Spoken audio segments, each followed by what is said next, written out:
In the grand tapestry of history, some figures stand out not just for their military prowess, but for their profound impact on civilization. Today, we're diving deep into the life of one such leader, Noorud Din Zengi. You might know him as a formidable warrior, a key figure in the Crusades, but his story is so much more. He was a visionary, a builder, a scholar, and a man of deep faith who reshaped the landscape of the medieval Middle East. So who is the man behind the legend? What drove him? And why does his legacy still resonate centuries later? Join us as we uncover the life of Noorud Din Zengi, a ruler who was truly more than just a warrior. Born in 1118, Noorud Din Mahmud Zengi stepped into a world of turmoil. The First Crusade had torn through the Levant, establishing Crusader states along the coast. His father, Imad ad-Din Zengi, the powerful ruler of Aleppo and Mosul, had dedicated his life to pushing back against this invasion. When his father was assassinated in 1146, the vast Zengid territory was split between his two sons.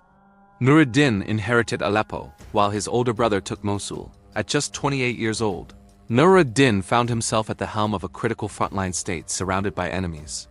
The Crusader county of Edessa was on his border. The Principality of Antioch to the west, and various rival Muslim emirs eyed his territory. Many would have crumbled under the pressure, but for Noorud Din, this was not a burden. It was a calling. He saw it as his sacred duty to continue his father's work, to unite the fractured Muslim world, and to reclaim what had been lost. His personal life was marked by austerity and piety. He lived simply, channeling the state's wealth not into personal luxury, but into public works and the military. This deep sense of purpose would define his entire reign. Noorud Din's military career began almost immediately. He knew that to achieve his grand vision of a united front, he first had to consolidate his own power and deal with the immediate Crusader threat. His first major test came with the Second Crusade. After his father had captured the city of Edessa, the Crusaders, spurred on by Pope Eugene III and the passionate preaching of Bernard of Clairvaux, launched a new campaign to reclaim it. Kings Louis VII of France and Conrad III of Germany led massive armies to the east. But instead of targeting Edessa, they made a strategic blunder and besieged Damascus, a city that had, until then, been a neutral, sometimes even allied Muslim power. Noorud Din saw his opportunity. He marshaled his forces and marched towards Damascus. The threat of his approaching army, combined with internal divisions and logistical failures, caused the Crusaders to abandon the siege after just 4 days. It was a humiliating failure for the Second Crusade, and a massive political victory for Noorud Din.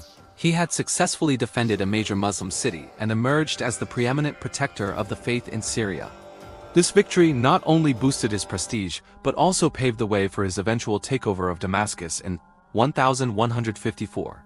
By uniting Aleppo and Damascus under his rule, he had created a powerful contiguous state that directly challenged the Crusader kingdoms. His strategic genius was clear. He understood the importance of unity, and he knew how to exploit his enemies' weaknesses. With Syria largely consolidated, Noorud Din turned his gaze south towards Fatimid Egypt. At the time, Egypt was a wealthy but politically unstable kingdom, weakened by a succession of child caliphs and scheming viziers. Both Noorud Din and the Crusader king of Jerusalem, Amalric I, understood that whoever controlled Egypt would hold the balance of power in the region. This set the stage for a fascinating and complex struggle for influence. It was a chess match played out over several years, with armies marching back and forth across the Sinai.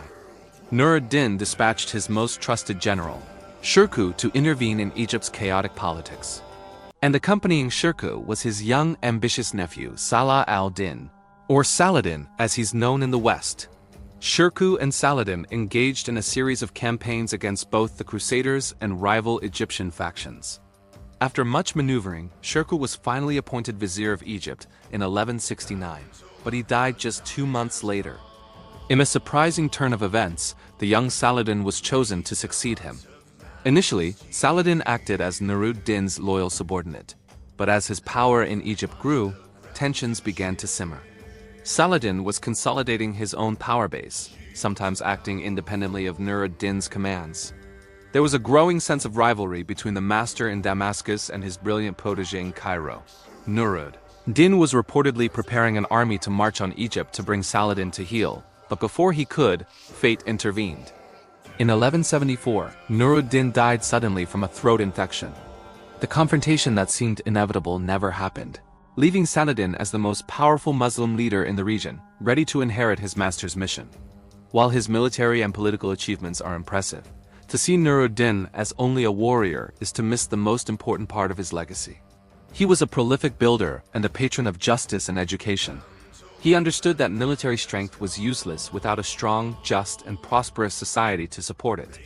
He invested heavily in infrastructure, building hospitals, schools, mosques, caravanserais, and fortifications throughout his realm. His most famous hospital, the Bimaristan al-Nouri in Damascus, was a marvel of its time. It was open to everyone, rich or poor, and offered free medical care. It wasn't just a place for healing. It was a major medical school, attracting top physicians and scholars. It had separate wards for different diseases, running water, and a library. This commitment to public welfare was revolutionary. He also established numerous madrasas or religious schools, which promoted Sunni Islam and provided education for the masses. These schools were crucial for creating a class of educated administrators, judges and scholars who could run his state efficiently and justly. Noorud was deeply concerned with justice. He established the Dar Adil, the House of Justice, where he would personally hear the grievances of his subjects, even the humblest, against his own officials. He wanted to create a society where everyone, regardless of their status, had recourse to the law. This emphasis on justice, education, and public works created a stable and prosperous society, fostering a sense of unity and shared purpose among his people. It was this strong foundation that enabled his military successes and laid the groundwork for the achievements of his successor, Saladin.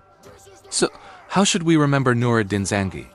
He was undoubtedly a brilliant military strategist and a canny politician who united Syria and set the stage for the reconquest of Jerusalem.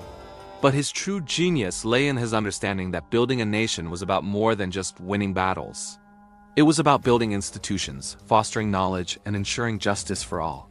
He was a ruler who fought not for personal glory or wealth, but for a deeply held vision of a just and unified Islamic society.